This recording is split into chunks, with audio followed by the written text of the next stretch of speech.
original. I'm a OG, one of the original. Back for more things that are bothering me, part 2. The first part that I did a few days ago, it's not even that long ago, it got me so much relief. I felt so much better after doing it, saying it all, just shouting it into this little hole right there.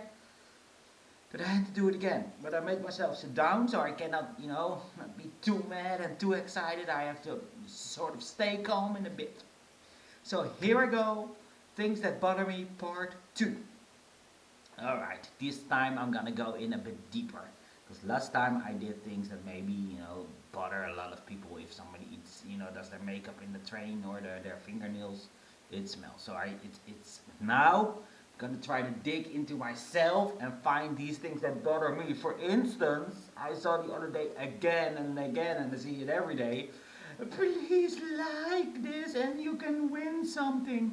Share this message and you can win something. Why? Come on, you have to share a link to win something. Share a link to everybody. This is to all the people that do this, everybody just shares the link to win something. They don't watch what your product is. They don't even click on where to go. They just click and share, or they just share and like to win something. So especially on Facebook, stop doing this. Alright, then I go down to the next step, a mime. These guys that are like, hey, I'm in a box, hey, I'm in a box. Every single mime are doing the same tricks every time for many years. Like the ones that are in the box. Oh, I'm in a box. Oh yeah, we know you're in the box. We know you're not in a box. We know you're just pretending to be. Oh, there's glass walls everywhere. Oh, that's coming down. Oh, stupid. Then the same mime going down the stairs, pretending to go down the stairs. Oh, I'm going down the stairs. Oh, how good did that look? The other day again, I was just watching Sesame Street with my son, and there also was this actor, this mime. Oh, I'm in a box. Pino, I'm in a box. Big Bird. Oh. So stupid. Then the misusage of the terms fail and the term respect. When you're on Twitter and for one time your TV station doesn't work, fail, it's failing, oh, they're failing, hashtag fail. Or when your fingernail is hurt and you survive. Oh, my boyfriend's fingernails hurt and he survived. Respect, hashtag respect. Come on, people, the term fail, I guess it came in the internet age, and fail is not that tough, but respect. Do you know how much it should take for somebody to give you some respect? But people give respect for every single little thing that is happening. Oh, he finished watching a video clip without zapping. Respect. My son does this. Oh, respect. My father did this. Respect. Oh, my girlfriend is cooking. And then you have the people that respect themselves. So they say, for instance, oh, I went for a walk. Respect. But the same people don't do when they say, oh, I didn't go for a walk. Fail. No, they do that. Oh, respect. Oh, I respect myself so much. Then about misusage, I want to use another term. Guerrilla marketing. Guerrilla marketing used to be this, or I guess everything that you give a term is sort of not, guerrilla marketing used to be something secret. It was not called guerrilla marketing. You just did something and poof, it was there. And then people say afterwards, oh yeah, really guerrilla style. But if you start calling things guerrilla marketing and you start being an agency or people that invent guerrilla marketing, and people say, oh yeah, I'm here for the guerrilla marketing to come. Guerrilla marketing is everything nowadays is guerrilla marketing. Oh yeah, guerrilla marketing. Last time there was this commercial where in a mall in Holland, they recreated a famous piece of Rembrandt, because the museum where the Nachtwacht is, was reopening, and ING, that is a bank, a Dutch bank, they did a sort of a pop-up film, how you call it, flash mob kind of thing, where all the actors were suddenly stepping into the food court, and the next one, and then there was the whole painting. But we call this guerrilla marketing, but we're looking at a video that's recorded, you see it on TV. It was maybe guerrilla marketing for the people that were there, not knowing that what's going to happen. Guerrilla marketing is so, I don't know. Everything nowadays is guerrilla marketing. That is maybe something you don't think, but it's my personal opinion. Rain. I also hate it when it rains. The rain sucks.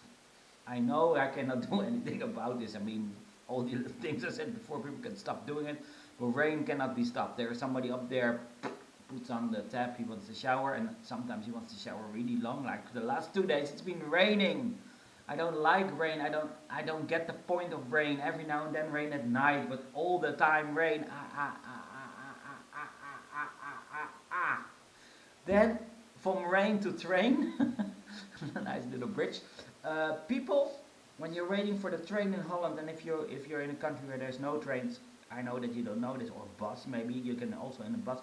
People that go in before the people can get out. So you're waiting in front of the train, the train comes, you let the people out first, so the train is empty, so you can go in. But then there's these annoying people that go in before you can walk out. Those people take off their hats. Then you have these people, especially on the internet, a lot of frustration on the internet, about the internet this time, but people that tell us it's their birthday. I mean, I'm not talking about Facebook giving me a reminder that it's so-and-so's birthday. No, I'm talking about these people that type down, oh, it's my birthday today, wondering what I'm gonna get, wondering who's gonna say happy birthday to me. I hate, seriously, like last time I added about pity tweets. I'm sorry, and people start responding to that. And with the birthday one, that's again, you know, you're asking for compliments, you're asking for people to tell you how cool you are. Yeah, hate it. Don't. Just don't. Then I'm a big drinker of Diet Coke, right? Not a secret there. But then, to save some money, I don't drink Diet Coke from cans. If I was rich, one day I will rich painter, I will only drink cans of Diet Coke. But when you drink it out of a bottle, and the moment you open the bottle, that is something that does not bother me at all. I love that. Great sound. You know, it sounds like freshness. But then when you pour in your drink, and you close it again, you put your drink. But then the next time you open the bottle, there's no more there's gone. And the Coke tastes like, you know, it's old, but you have this whole liter and a half minus one glass to finish. I like the freshness, so make smaller, I guess they did make smaller bottles. But invent something to keep that going, the freshness. Keep the freshness in there. Then we have this neighbor. Luckily they're moving, and more people might have this, but they have these dogs.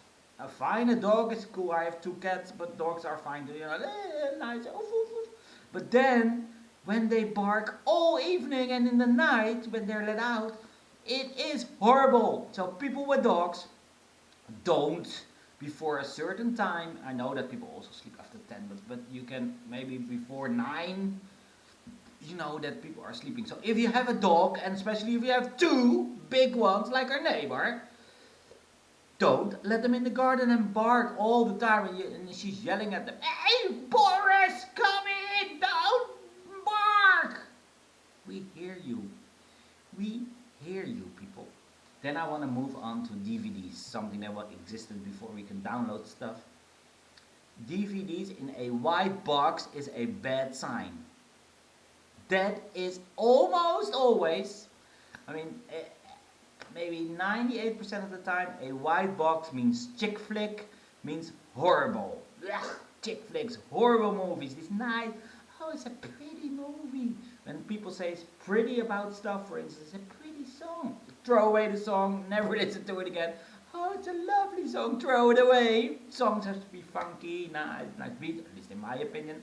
So when you see a movie in a white box and your girlfriend is renting it, out the door, or maybe if you're this suck up guy, hey, flowers, hey, darling, flowers again, oh, I love you, oh, you want to cook, go back to the bed.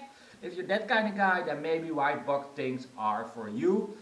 If you're not, don't ever get a white box, and if somebody gets a white DVD box or downloads a white box, I don't know if that's possible.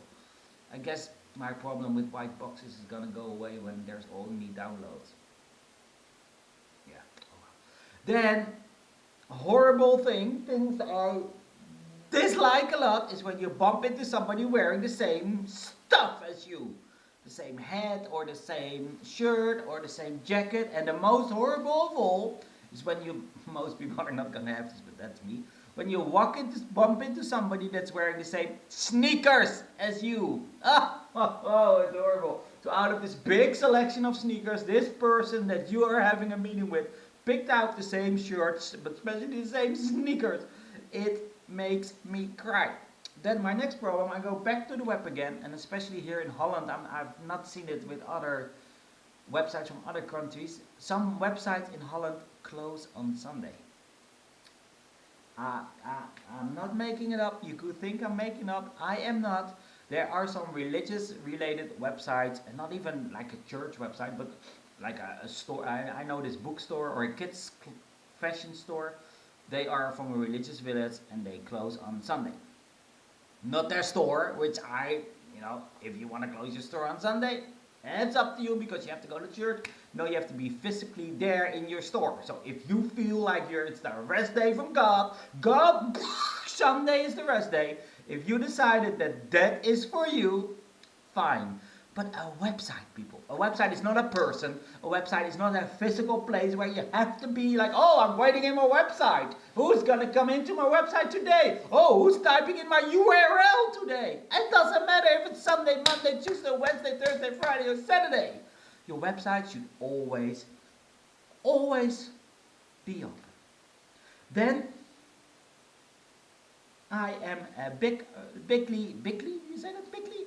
Then there's a big frustration on my part when a show, mostly sitcoms do it, or soap operas, which I don't watch, but I know they do, and sometimes like series do it, when they come back for another season, or even sometimes for another week, the character is changed. And I don't mean that Jack is still Jack, only the person playing Jack, pretending to be Jack, is somebody else. And we notice this. TV makers out there, we can see that it is a different person. We are not crazy in that. We can see.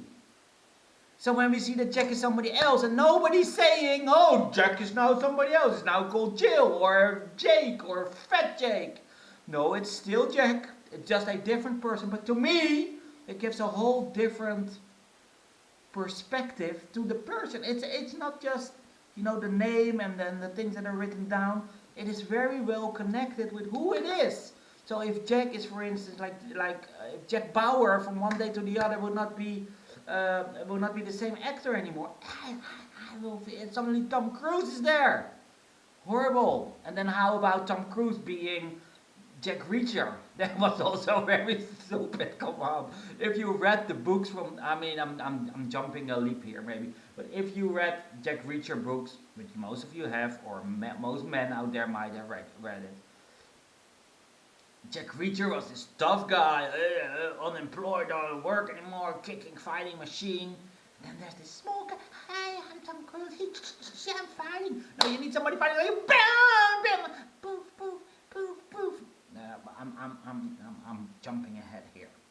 Then my last frustration, because I saw it on TV the other day, people that write a biography before they're 40. How? I saw it on TV. There was this runner from Holland. He's always happy. I'm happy. I'm happy. He's not even 30, I think. And he did good at the Olympics. Well, good. He came in 4th or something. But I guess that's good for Holland if you're a 100-meter sprinter. But he wrote a biography, or somebody wrote a biography for him. That's another whole thing together. But how can you write a biography before? Biography should be from somebody like Reagan, that's done with being president. Boom. Like Einstein, he's very dead. Boom. Like an artist, very dead. boom. Or maybe even if you're like 80 and your working career is over, you write a biography about your career, about everything, you know, there's still 10 years to go, 20 years to go. But when you're under 40, come on, you're a baby. Your life has not even started. Oh, because you're a fast runner. I'm a fast runner. I started running when I was 2, and I had a difficult childhood. Now I am 38 and I'm still running. What is that, a biography? 1 page. Put it on 1 page. Life starts after 40. I know I'm 44, so maybe I should write. No, of course not. And somebody should write a biography for you. Writing your own biography. Come on! You see it totally different than other people see you. You see it from your point of view. No, I'm looking at a garden right now. You're looking at me. So if you write a biography about me, you say, oh, he's looking at the camera. I write a biography about this moment. I'm saying, I'm talking to a thing over here and there's a garden over there. Totally different perspectives. Not sure if that makes a point, but biographies from people under 40, I am sorry. I tell you. Spitting your mind for a few minutes is a bigger workout than you can go running, which I'm actually going to do in a minute. I have so many more. I just can go on and on and on. On and on and on. And yes, I am actually looking at a garden.